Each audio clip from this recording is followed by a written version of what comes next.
खबर रहेगी। साथ ही साथ आपको बता दें कि जिस तरीके से अब जीएसटी बचत उत्सव का आगाज हो चुका है और खरीदारी में हो रही है महा बचत, ऐसे में हम देख रहे हैं कि कैसे ये जो जीएसटी की नई दरें लागू हुई हैं वो उपभोक्ता को इस समय फायदा दे रही हैं और हर वर्ग को यहां किस तरीके से फायदा मिलता हुआ नजर आ रहा है। क्योंकि हम ब्रेक से पहले सुन रहे थे केंद्रीय मंत्री अश्विनी वैष्णव को भी, इससे पहले हमने देखा कि प्रधानमंत्री नरेंद्र मोदी ने भी कल देश को संबोधन दिया। तो आइए सबसे पहले ग्राफिक्स के जरिए आपको बता देते हैं कैसे आपकी जेब अब खाली नहीं होने वाली। खर्चा जरूर होगा लेकिन बचत भी होगी।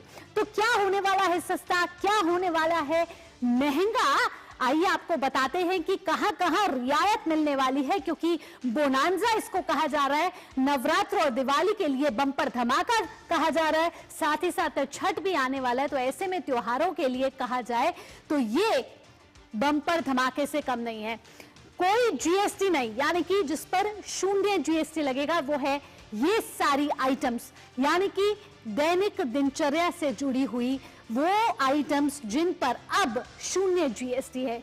आप देख रहे हैं ये लिस्ट, पनीर और छेना, यानी कि हर रोज हमारी किचन में पनीर और छेना यूज होता है, दूध यूज होता है, पिज्जा, ब्रेड, खाकरा, चपाती या रोटी, ये हर रोज बर्रा की वो आइटम्स है जिन पर अब जीएसटी हो चुका है शून्य। इसके साथ पराठा, कुलचा और अन्य जो ब्रेड्स हैं, उसके साथ साथ अगर बात करें बच्चों की, उनकी शिक्षा से जुड़ी, तो शिक्षा से जुड़ी जो हर रोज की आइटम है जैसे कि शार्पनर, क्रेयॉन, कॉपी, नोटबुक, ये भी सब सस्ता हो गया है। तो सस्ता हुआ है रोजमर्रा का सामान, जिस पर अब जो 2 स्लैब बनाए गए हैं वो है 5% और 18% का जो स्लैब है वो है। और अब जो 5% में आ रहा है जीएसटी में वो है मांस, मछली और फूड प्रोडक्ट्स, यानी कि इन पर जो जीएसटी पहले ज्यादा थी उस पर अब कम हो गई है। मक्खन, घी, चीनी, चॉकलेट और कोको पाउडर पर भी अब 5% जीएसटी लगने वाला है। इसके साथ साथ बच्चों के favourite pasta, cornflakes, noodles, biscuit, उस पर भी अब जीएसटी हो चुका है कम। तो ये दैनिक दिनचर्या की जो चीजें हैं उन पर अब जीएसटी कम हो गया है।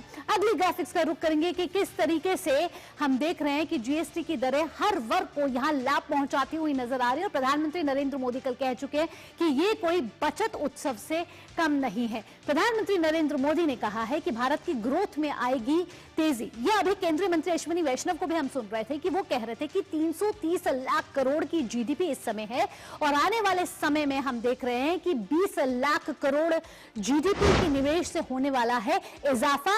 यानी कि जो विकसित भारत का मिशन है और विजन है और साथ ही साथ आर्थिक प्रगति की बात यहां भारत सरकार कर रही है, उसमें ये जीएसटी रिफॉर्म्स जो हैं बेहद लाभ देने वाले हैं। जीएसटी में कमी को लेकर दुकानदार भी इस समय खुश है, व्यापारियों में इस समय खुशी का माहौल है, उत्साह है। और आज जब सुबह गुप्ता जी बोले, अरोड़ा जी बोले या शर्मा जी बोले, जब ग्रोसरी स्टोर पर पहुंचे तो उनको अपनी जो हर रोज की चीजें हैं उस पर जो दाम है वो कम मिले और वो भी उनके भी चेहरों पर आज खुशी नजर आई। प्रधानमंत्री नरेंद्र मोदी लगातार कह रहे हैं आत्मनिर्भर भारत और स्वदेशी को अपनाने की। वो कह रहे हैं कि जितनी ज्यादा निर्भरता उतनी ज्यादा विफलता। कह रहे हैं कि शिप हो या चिप हो, ये सब भारत में बनने जरूरी है। साथ ही वो आह्वान कर रहे हैं कि आप जो दुकानदार हैं वो अपने दुकान के आगे लिख दीजिए कि गर्व से जो हम सामान बेच रहे हैं वो स्वदेशी है। तो प्रधानमंत्री नरेंद्र मोदी कह रहे हैं कि जीएसटी रिफॉर्म से आर्थिक प्रगति होने वाली है, साथ ही साथ देश का विकास होने वाला है। और अगर मध्यम वर्ग खुश रहेगा तो देश खुश रहेगा, क्योंकि आने वाले हैं त्योहार और इसमें मिल चुका है उन्हें बोनांजा। आज से नवरात्रों की शुरुआत हो चुकी है, अगले कुछ दिनों में दिवाली होने वाली है। ऐसे में लोग चाह रहे हैं अलग अलग सामान और उत्पाद खरीदना। ऐसे में ये जीएसटी रिफॉर्म क्या उनको फायदा पहुंचाने वाले हैं, ये देखने वाली बात इसलिए भी है क्योंकि प्रधानमंत्री नरेंद्र मोदी कह रहे हैं कि सबको इससे फायदा होने वाला है। क्योंकि प्रधानमंत्री नरेंद्र मोदी इस विजन के साथ चलते हैं कि सबका साथ, सबका विश्वास। आइए अब आगे बढ़ते हुए अगली ग्राफिक्स का रुख करेंगे कि और क्या क्या ऐसे सामान हैं जो सस्ते हो गए हैं। पेट्रोल, हाइब्रिड, एलपीजी और सीएनजी, यानी कि वो गाड़ियां जो इन पर चलती हैं 1200 सीसी की, वो हो चुकी हैं सस्ती। इसके साथ डीजल और हाइब्रिड कार 1500 सीसी, यानी ऑटो सेक्टर को भी यहां मिला है बड़ा फायदा। तो अगर दिवाली आने वाली, आप सोच रहे हैं कि 4 पहिया या 2 पहिया खरीद ही लें इस बारी, तो जीएसटी दरें हो गई हैं कम। गाड़ियों की कीमतों में बहुत ज्यादा कमी देखने को मिल रही है। तिपहिया वाहन हो या फिर 4 व्हीलर्स हो या 2 व्हीलर्स हो, यहाँ पर हम देख रहे हैं कि ऑटो सेक्टर को भी यहाँ बड़ा मुनाफा होता हुआ नजर आने वाला है। एयर कंडीशनर्स और डिश वॉशर, ये सब में कहीं ना कहीं बहुत कमी दिख रही है। तो जीएसटी रिफॉर्म कैसे मध्यम वर्ग को यहाँ मुनाफा देते हुए नजर आ रहा है। हमारे साथ इस समय हमारे संवाददाता अजय मिश्र जुड़ गए हैं। अजय, आज से कहा जा रहा है कि बजट उत्सव शुरू हो गया है। बजट उत्सव कैसे है ये उत्सव मनाया जा रहा है? व्यापारियों में किस तरीके के खुशी का माहौल है? नवरात्र की शुरुआत हो चुकी है, क्या क्या मान लिया जाए कि क्या सब कुछ सस्ता हो गया है? जी बिल्कुल, कह सकते हैं आप 90% से ज़्यादा जो सामान जिसका हम आप रोज़मर्रा के जीवन में इस्तेमाल करते हैं वो सब कुछ सस्ते हो गए हैं। आम आदमी के लिए रोटी, कपड़ा और मकान, जिसको सबसे ज़्यादा बेसिक कहा जाता है। अगर आप खाने पीने की चीज़ों पे देखें, डेली एसेंशियल्स, तो वो 0% और 5% की कैटेगरी में आ रही हैं।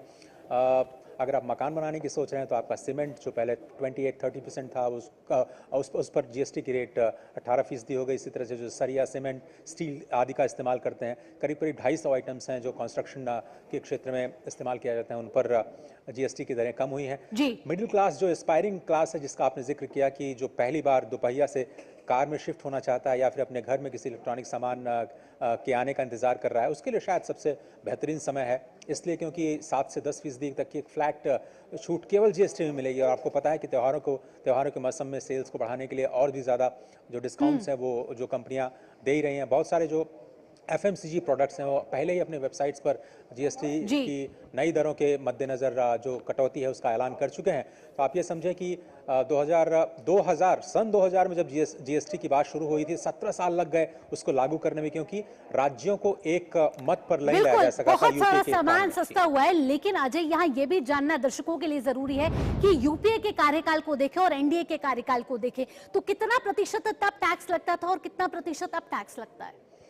तो अगर आप मोटे तौर पर देखें तो जो जीएसटी से पहले की दरें थी वो करीब करीब 32 से 33% का जो स्लैब है वो अब आकर के 18% पे आ गया है। तो आप कह सकती हैं कि इसमें कम से कम 12 से 13% की गिरावट आई है।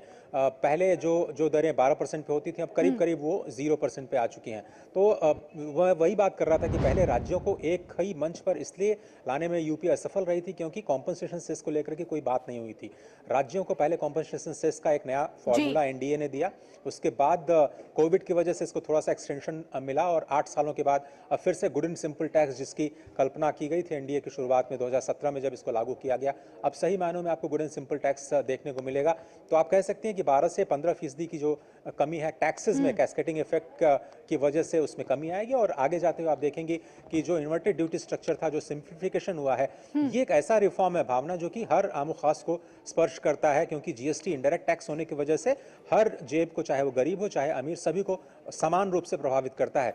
तो इस लिहाज से ये कह रही है अजय कि मध्यम वर्ग के लिए बोनांजा से किसी कम नहीं है, न्यू मिडिल क्लास की भी यहाँ बात हो रही है। लेकिन सरकार को इससे कैसे फायदा होने वाला है? 330 करोड़ रुपए की इस समय लाख करोड़ की जीडीपी है। कहा जा रहा है केंद्रीय मंत्री अश्विनी वैष्णव की तरफ से कि आने वाले समय में 20 लाख करोड़ रुपए का इजाफा जीडीपी में होगा। कैसे संभव होगा ये सब? तो अभी जो ताज़ा रिपोर्ट आई है एसबीआई की, उसमें ये कहा गया है कि 2.25 लाख करोड़ रुपए का कंजम्पशन ज़्यादा बढ़ सकता है। अगर आप जो क्लासिकल इकोनॉमिक्स है उसका इस्तेमाल करते हुए देखें तो कंजम्पशन बढ़ने की वजह से ये ओवरऑल आधे फीसदी से लेकर के 0.25% तक का इजाफा जीडीपी में देखने को मिल सकता है। और उसी का जिक्र केंद्रीय मंत्री अश्विनी वैष्णव जी कर रहे हैं कि जो अभी 6.5% पर विकास दर है, कंजम्पशन बढ़ने की वजह से, जो मैन्युफैक्चरिंग का बेस बढ़ने की वजह से, ज़्यादा उत्पादन बढ़ने की वजह से ये जो जीडीपी में बढ़ोतरी आपको 7% के आसपास दिखाई दे सकती है। और ये बिजी सीजन होता है जिसमें सबसे ज़्यादा खरीदारी होती है। तो एक दिन में अगर आप दिवाली और उसकी बात करें हिस्टोरिकली तो 15 से 20 हज़ार करोड़ रुपए की जो खरीदारी है वो अब माना जा रहा है कि उसमें कम से कम तो 10 से 15% का इजाफा होगा ही। आपने बिल्कुल सही कहा कि खर्च करना पड़ेगा बचत के लिए, लेकिन खर्च एक्चुअली सेविंग ही आपके इन्वेस्टमेंट और जो एक्सपेंडिचर है उसको बढ़ावा देते हैं। और ये एक्सपेंडिचर जितनी बार पैसे का पहिया अर्थव्यवस्था में घूमता है, आर्थिक वृद्धि को उतना ही ज़्यादा फायदा मिलता है। मोटे मोटे तौर पर देखा जाए तो पहले यूनिफाइड जीएसटी आया, उसके बाद ये नेक्स्ट जीएसटी जेन रिफॉर्म्स आए हैं। अब हमको टैक्स स्लैब जो है ना बड़े सरल तरीके से पता चल गया कि अब दो मोटे मोटे टैक्स स्लैब हैं और एक स्पेशल स्लैब बनाया गया। इस स्पेशल स्लैब के बारे में भी बात कर लेते हैं, क्योंकि सब कुछ सस्ता नहीं हुआ, कुछ महंगा किया है सरकार ने, क्योंकि जिनकी जेब पहले से ही भरी हुई है उनको किस तरीके से और खर्चा करना होगा ये सिन टैक्स स्लैब से। तो अगर सिंटैक्स की बात करें 40% में, जिसको डीमेरिट गुड कहा जाता है, सिगरेट और पान मसाला और गुटखा जैसी जो वस्तुएं हैं उनको 40% की कैटेगरी में रखा गया है।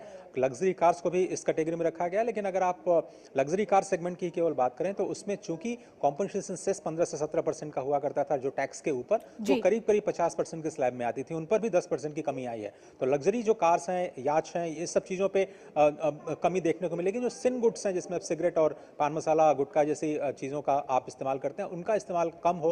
एरेटेड जो आपके बेवरेजेस हैं, जैसे आप कोल्ड ड्रिंक का इस्तेमाल करते हैं बहुत ज़्यादा, जो आपके स्वास्थ्य के लिए बहुत ज़्यादा हानिकारक कहे जाते हैं, तो ऐसी चीज़ों का खपत थोड़ा सा कम है, इसलिए उसको बढ़ाया गया है। उस पर जीएसटी का टैक्स कि आप हेल्थ के बेनिफिट्स के लिहाज से उसका कम इस्तेमाल करें, और इसलिए इनको सिन कैटेगरी में रखा गया। लेकिन वो परसेंटेज काफ़ी कम है। रोज़मर्रा की ज़िंदगी में जितना आपकी ज़िंदगी से जुड़ी जो जितनी भी चीज़ें हैं उन पर तो जीएसटी या तो कम हुआ है या तो बिल्कुल शून्य कर दिया गया है। और आपने अभी जिक्र किया कि हेल्थ इंश्योरेंस का प्रीमियम भी बिल्कुल जीरो बिल्कुल, बीमा पर बहुत बड़ा फर्क पड़ा है, स्वास्थ्य सेवाओं में बहुत बड़ा फर्क पड़ा है, क्योंकि बहुत सारी ऐसी दवाएं थी जिस पर जीएसटी शून्य कर दिया गया, और वो क्रिटिकल बीमारियां जिससे लोग सहन कर रहे थे उन दवाओं पर भी शून्य जीएसटी कर दिया गया। फिलहाल अजय, तमाम जानकारियों के साथ आपका बहुत बहुत धन्यवाद। आपने बहुत विस्तार से बताया कि क्या सस्ता और क्या महंगा हुआ है। अब खबर बिहार से जुड़ी हुई है। बिहार में एक योजना आ रही